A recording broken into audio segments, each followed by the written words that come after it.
butir-butir kesepakatan yang diambil, yang mana nantinya ke depannya kita hanya satu aja sepakat di Sumatera Utara ini.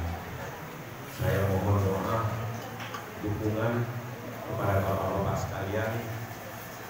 Mudah-mudahan apa yang perundingan yang telah terjadi ini dapat berjalan dengan baik, dan setelah nanti diadakannya suatu musyawarah besar masyarakat Aceh sepakat di Sumatera Utara untuk memilih pemimpin yang baru yang tentunya kita harapkan lebih amanah dan lebih membawa Aceh sepakat ini menjadi suatu organisasi kebanggaan buat kita masyarakat Aceh sepakat di Sumatera Utara.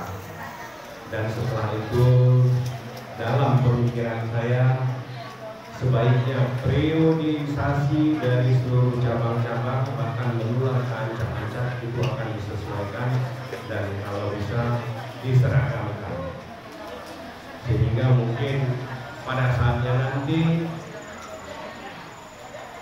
pada saat ada penggantian daripada pimpinan-pimpinan di cabang-cabang Aceh sepakat, itu dapat dilaksanakan secara serentak, mungkin di satu tempat yang disepakati. Hal ini juga saya pikir dari sisi biaya kita juga sudah lebih ringan, dari sisi waktu untuk menghadirinya kita juga sudah lebih ringan.